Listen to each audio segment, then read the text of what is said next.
Friends, நம்ம தொடர்ந்து மோசையுடைய லைஃப்பில் இருக்கிற அழுத்தத்தை குறித்து பார்த்துக்கிட்டே வருகிறோம். என்னாகமம் 21:4 அவர்கள் ஏதோம் தேசத்தை சுற்றி போகும்படி ஓர் என்னும் மலையை விட்டு சிவந்த சமுத்திரத்தின் வழியாய் பிரயாணம் பண்ணினார்கள். வழியின் நிமித்தம் ஜனங்கள் மனமடிவடைந்தார்கள். நீங்கள் உங்கள் பைபிளில் பின்னாடி இருக்கிற அந்த மேப்பை நீங்கள் பார்த்தீங்கன்னா, அவங்க ஏதோம் தேசத்திற்கு போகும்போது அங்கே ஒரு கடல் இருக்கும். அதுதான் சிவந்த சமுத்திரம். இப்போது நிஜமாகவே எகிப்திலேருந்து வெளியே வரும்போது கிராஸ் பண்ணாங்க பாருங்கள், அது சிவந்த சமுத்திரம் இல்லை, அது சமுத்திரம்னே சொல்ல முடியாது. ஆனால் இப்போ அதை சுற்றி அவங்க பிரயாணம் பண்ணின இடத்த சுற்றி எல்லாமே ஓடின தண்ணீர் எதுன்னு பார்த்தீங்கன்னா சிவந்த சமுத்திரம். அப்போ அவங்க ஒரு ஃபுல் ரொட்டேஷன் போடுறாங்க. அவங்க கானான் தேசத்துக்குள்ள பக்கத்தில் அந்த 12 பேர் வேவு பார்க்க போய் தேவனுடைய பனிஷ்மெண்ட்டை வாங்கினதுனால திரும்பவும் ஒரு ஃபுல் ரொட்டேஷன் பண்ணிட்டு திரும்ப வரும்போது பார்த்தீங்கன்னா அதே செங்கடல் கிட்ட தான் திரும்ப எங்கே போவாங்கன்னா கானான் தேசத்துக்கிட்ட அந்த எரிகோவுக்கு பக்கத்தில் போவாங்க. அப்போ திரும்ப அவங்க வந்துக்கிட்டு இருக்கும்போது மறுபடியும் சிவந்த சமுத்திரத்தை பார்த்த உடனே அவங்களுக்கு ரொம்ப விசனமாயிரும். என்ன இது, மறுபடியும் இதே சிவந்த சமுத்திரத்துக்கிட்ட வாரோம் அப்படின்ட்டு தான் அவன் மலையை விட்டு சிவந்த சமுத்திரத்தின் வழியாய் பிரயாணம் பண்ணினார்கள். வழியின் நிமித்தம் ஜனங்கள் மடிவடைந்தார்கள். அப்போ இத்தனை வருஷமா நம்ம இங்கே தான் சுற்றிக்கிட்டு இருக்கோமா, மறுபடியும் சிவந்த சமுத்திரத்துக்கு கிட்ட தான் வந்திருக்கிறோமா அப்படின்ட்டு அந்த ஜனங்களுக்கு ரொம்ப ஒரு கோபம் விசனம். அப்போ அவங்க ரொம்ப பேசுகிறாங்க. நீங்கள் என்னாகமம் 14:25 பார்த்தீங்கன்னா, அமலேக்கியரும் கானானியரும் பள்ளத்தாக்கில் குடியிருக்கிறபடியினால் நாளைக்கு நீங்கள் திரும்பி சிவந்த சமுத்திரத்திற்கு போகிற வழியாய் வனாந்திற்கு பிரயாணம் பண்ணுங்கள் என்றார். இது எப்போனா அந்த 12 அந்த பனிஷ்மெண்ட் அவங்களுக்கு கிடைச்சதுக்கு அப்புறம் தேவன் அவங்களுடைய பிரயாணத்தை ரீஃப்ரேம் பண்ணுறார். திரும்ப போங்க, நீங்கள் வந்த வழியே திரும்ப போங்க அப்படிங்கும்போது தான் அவர் சொல்கிறாரு, நீங்கள் போய் எந்த பக்கம் போகிறீங்க அப்படின்னா சிவந்த சமுத்திரத்துக்கிட்ட போகிறீங்க அப்படின்னு அப்போ சொல்லுவார். இப்போ கிட்டத்தட்ட பல வருஷங்கள் ஆகி அவங்க கொஞ்சம் கொஞ்சமாக மாறி கொஞ்சம் கொஞ்சமாக நடந்து இப்போ மறுபடியும் சிவந்த சமுத்திரத்துக்கிட்ட வர்றதுனால அந்த ஜனங்களுக்கு ரொம்ப விசனமாயிடுச்சு. அப்போ தேவன் ரொம்ப கோபமாயிடுறாரு. 6வது வசனம், அப்பொழுது கர்த்தர் கொள்ளிவாய் கற்பங்களை ஜனங்களுக்குள்ளே அனுப்பினார். அவைகள் ஜனங்களை கடித்ததினால் இஸ்ரவேலருக்குள்ளே அநேக ஜனங்கள் செத்தார்கள். அப்போ தேவன் சர்பன்ஸை அனுப்புகிறார். அவருக்கு ரொம்ப கோபமானதுனால அனுப்பி நிறைய பேர் மரிச்சு போகிறாங்க. இப்போ நிறைய பேர் மரிச்சு போகிறாங்களா, மோசே போய் தேவன்கிட்ட கேட்கவே மாட்டார். ஒரு பக்கம் பார்த்தீங்கன்னா அவர் ஆரோனர் இல்லை, மிரியாம் இல்லை, தானும் போக போகிறதில்ல, அந்த வருத்தத்தில் இருந்தாரா இல்லை இந்த ஜனங்களுக்கு இந்த பனிஷ்மெண்ட் தேவைதான் இருந்தாரான்னு தெரியல. இப்போ பார்த்தீங்கன்னா ஜனங்கள் போய் மோசே கிட்ட கேட்பாங்க, நீங்கள் போய் எங்களுக்காக வேண்டிக் கொள்ளுங்க, உங்களுக்கும் தேவனுக்கும் விரோதமாக நாங்கள் பேசிட்டோம், எங்களை மன்னிச்சிடுங்க, இந்த சர்ப்பத்திலேருந்து எங்களை காப்பாற்றுங்கும் போது அப்போது கர்த்தர் மோசையை நோக்கி, நீ ஒரு கொள்ளிவாய் சர்ப்பத்தின் உருவத்தை செய்து அதை ஒரு கம்பத்தின் மேல் தூக்கி வை, கடிக்கப்பட்டவன் எவனோ அவன் அதை நோக்கி பார்த்தால் பிழைப்பான் என்றார். இப்போ மோசே கிட்ட ஒரு சர்ப்பத்தின் உருவத்தை செய்து அதை கம்பத்தில் வை அப்படின்னு சொல்கிறார். மோசேக்கு தேவனை மகிமைப்படுத்தி தான் தெரியும். ஆரோன் கன்றுக்குட்டி செய்யும்போது நீ எப்படி இதை செய்யலாம் அப்படின்னு மோசே கேட்டவர். இப்போ மோசே தன் கையாலேயே என்ன செய்ய வேண்டியது இருக்குன்னா ஒரு சர்ப்பத்தை செய்ய வேண்டியது இருக்குது.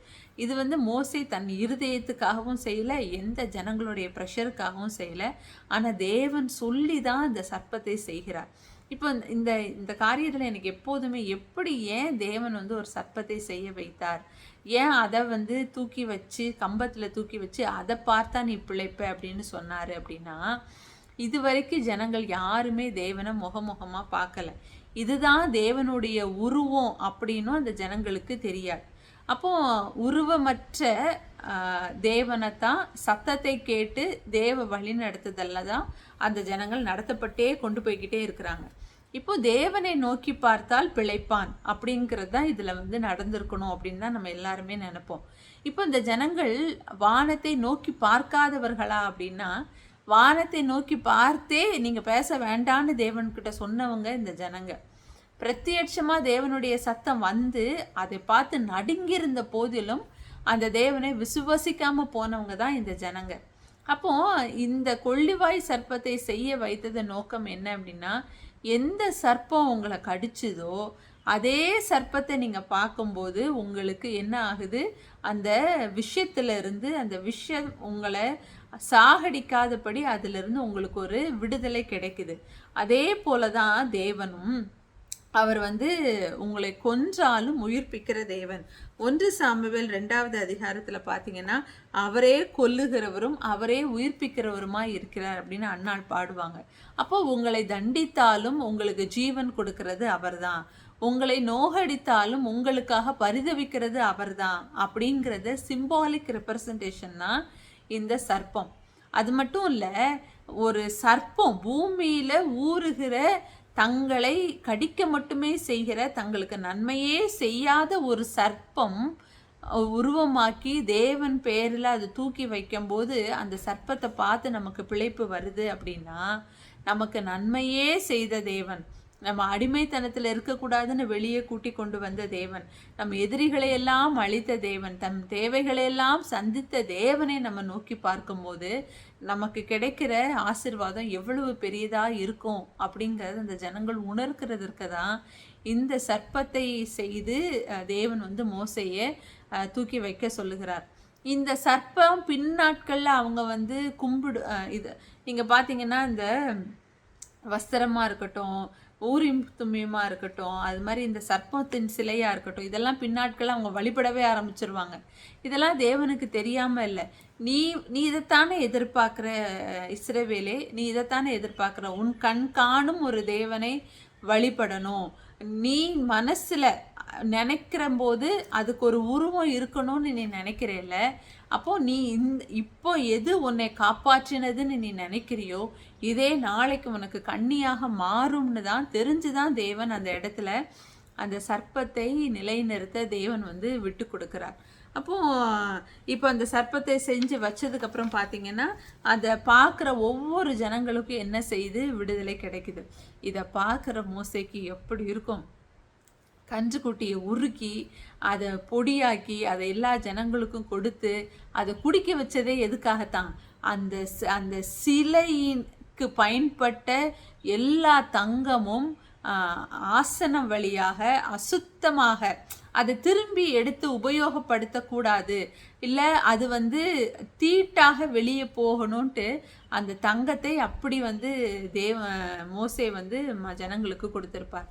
இப்போ அதே மோசே கண்களுக்கு முன்பாக சர்ப்பத்தை பார்க்குற ஒவ்வொருவனும் பிழைக்கிறாங்கும்போது மோசையுடைய இருதயம் எப்படி இருந்திருக்கும். அதாவது தேவனுடைய நோக்கம் ஒன்று, அதை நிறைய நேரத்தில் புரிந்தவர் தான் மோசே. ஆனால் மோசே எதை செய்ய வேண்டாம் அப்படின்ட்டு ஒரு பெரிய சங்காரமே, கிட்டத்தட்ட 3000 பேர் மறிச்சிருப்பாங்களோ அதே காரியத்தை இப்போ மோசே வெண்கல சர்ப்பம் தான், அது தங்கம் கிடையாது, வெண்கல சர்ப்பமாக தேவன் மோசையை செய்ய சொல்லி அதை மோசே செய்கிறார். இப்போ மோசையோடைய சிச்சுவேஷன் எப்படின்னு பார்த்தீங்கன்னா, கூண்டுக்குள்ளே அடப்பட்ட ஒரு பறவை போல். இப்போ எகிப்தில் இருந்தபோது கூட ஓடி போய் மீதியான் தேசத்தில் போய் அவர் தங்கிட்டார். அப்போ இப்போ இருக்கிற சிச்சுவேஷனில் அவர் எங்கேயும் ஓடவும் முடியாது, எங்கேயும் ஒளியவும் முடியாது. இந்த ஜனங்களுடைய முறுமுறுப்பை கேட்டு தான் ஆகணும், தேவனுடைய வார்த்தையின்படி செஞ்சு தான் ஆகணும். அதாவது ஓடவும் முடியாது, ஒளியவும் முடியாது. அப்படிப்பட்ட இடத்துல தான் இப்போ மோசே இருக்கிறார். அப்போ மோசேக்கு ஒவ்வொரு காரியமுமே ரொம்ப புதுசு, ஒவ்வொரு அனுபவமே ரொம்ப புதுசு. ஒவ்வொரு தடவையும் இந்த ஜனங்கள் முறுமுறுக்க, தேவன் பேச, இந்த ஜனங்களையும் ஒன்றும் செய்ய முடியாது, தேவன்கிட்டையும் ஒரு அளவுக்கு மேலே மோசையால் ரெக்வஸ்ட் பண்ண முடியாதுங்கும்போது மோசே அவ்வளவு அங்கலாய்ப்புக்கு நடுவில் சிக்கி தவிக்கிற ஒரு நபராகத்தான் மோசே இந்த இடத்துல இருக்கிறார். ஏன்னா பொதுவாகவே ஒரு வீட்டில் நம்ம சொல்கிறோம், பிள்ளைகள் கேட்க மாட்டேங்குது, கணவர் ரொம்ப கடினமாக இருக்கிறாரு, கணவர்கிட்டையும் பேச முடியாது, பிள்ளைகள்கிட்டையும் பேச முடியாதுங்கும் போது அந்த தாயுடைய இருதயம் எப்படி அங்கலாய்க்கும். அதே போல தான் இங்கே மோசையும், பரவாயில்ல நீ என்னாலும் பேசிக்கோ அப்படின்னு விட்டு கொடுத்தும் அவரால் போக முடியல. இதற்கு நடுவில் நின்று கொண்டு மோசையுடைய பரிதபிப்பு ரொம்ப பெரிய பரிதபித்தாகத்தான் காணப்படுகிறத நம்ம பார்க்கலாம். அப்போ மோசேயே எந்த அளவுக்கு இந்த ஜனங்களுக்காக பரிதபித்தாரோ, இப்போ அந்த அளவுக்கு அந்த ஜனங்களுக்காக ரொம்ப பாரப்படுகிறார். எந்த அளவுக்கு தேவன் ஒவ்வொரு காரியத்தையும் சொல்லும்போது சந்தோஷமா எகிப்துல கானான் தேசத்துக்கு போகிற பிரயாணத்துல தேவன் மோசே செய்தாரோ, இப்போ அதே காரியத்தை மோசே கொஞ்சம் பாரத்தோடு செய்கிறத நம்ம பார்க்கலாம். அதாவது தேவனுடைய எல்லா திட்டமும் எல்லா டைமும் நமக்கு புரியாது. ஆனா தேவனுடைய நோக்கம் என்ன அப்படிங்கிறது காலத்துல நமக்கு தேவன் அதை உணர்த்துவார். அதுபோல மோசேக்கு அந்த நேரத்துல அது ரொம்ப கடினமாகவும் ரொம்ப மன பாரத்தையும் கொடுக்கிற ஒரு காரியமா இருந்திருந்தாலும், பின்னாட்கள்ல மோசே அதை நிச்சயம் உணர்ந்திருப்பார் அப்படின்ட்டு நம்ம வந்து பார்க்கலாம். ஏன்னா மறுரூப மலையில மோசேயும் ஒருவராக வருகிறத நம்ம பார்க்குறோம். இனி பின்னாடி கடைசி காலங்களில் எலியாவும் மோசேயும் தான் அந்த இரு தூதர்கள் அப்படின்ட்டும் நம்ம வந்து நிறைய ஆவிக்குரியவர்கள் வந்து சொல்கிறாங்க. மேபி மோசேக்கு தேவன் வந்து இன்னும் செய்ய வேண்டிய நிறைய பணி, இஸ்ரவேலர்களுக்கு செய்ய வேண்டிய நிறைய பணியை தேவன் இன்னும் வைத்திருக்கிறார். அதனால தான் இவ்வளவு கடினமான பாதையில் நடந்து வந்த மோசேக்கு இன்னும் ஒரு காரியத்தையும் செய்வதற்காக தேவன் வந்து மோசேக்கு ஒரு இடத்த கொடுத்துருக்கிறாருன்னு நினைக்கிறேன். தொடர்ந்து மோசேயுடைய வாழ்க்கையை பார்க்கலாம். இது உங்கள் லைஃப்பில் எப்படி ஒரு இம்பேக்டை க்ரியேட் பண்ணுது. எனக்கு வந்து இந்த மோசையுடைய ஸ்டடி வந்து எனக்கு ரொம்ப ஹெல்ப்ஃபுல்லாக இருக்குது. உங்களுக்கு எந்த அளவுக்கு நான் எக்ஸ்பிளைன் பண்ணேன்னு எனக்கு தெரியல. ஆனால் படிக்கும்போது அதாவது நம்ம ரட்சிக்கப்படாத நிறைய பேருக்காக ஜெபிப்போம். அவங்க ரட்சிக்கப்பட்டால் போதும் அப்படின்னு நம்ம நினைப்போம். ஆனால் அதுக்கப்புறமாகத்தான் ஒரு பெரிய கடமை நமக்கு இருக்குங்கிறத மோசே அந்த ஜனங்கள் நடத்தும் போது, அந்த ஜனங்கள் உண்மையாகவே தேவனை அறியாதவர்களாக ரட்சிக்கப்பட்டுட்டாங்க. ஆனால் தேவனை முழுமையாக அறியாத ஜனங்களை நடத்துறது எவ்வளோ பெரிய கடினங்கிறது. அதாவது இந்த பாதி ரட்சிப்பு, இயேசுதான் தேவன்னு தெரியும், ஆனால் வேதத்தில் இருக்கிற எதையுமே ஃபாலோ பண்ண மாட்டாங்க. அவங்கள நடத்துறது எவ்வளோ பெரிய டஃபஸ்ட் ஜாப் அப்படிங்கிறத மோசையுடைய லைஃப்பில் தான் நம்ம தெரிஞ்சுக்கணும். தொடர்ந்து பார்ப்போம். நமக்கு தேவன் இன்னும் அநேக காரியங்களை மோசையின் வாழ்க்கையின் மூலமாக கற்றுக் கொடுப்பார். நம்மளுடைய எல்லா அழுத்தங்களுக்கும் மோசைய லைஃப்ல இருந்து நிச்சயம் ஒவ்வொரு தடவையும் ஒரு படிப்பினையை தேவன் கற்றுக் கொடுத்து கொண்டே இருக்கிறார். நிச்சயம் உங்களுக்கு பிரயோஜனமாக இருக்கும். நான் கர்த்தருக்குள்ளே விசுவசிக்கிறேன். God bless you.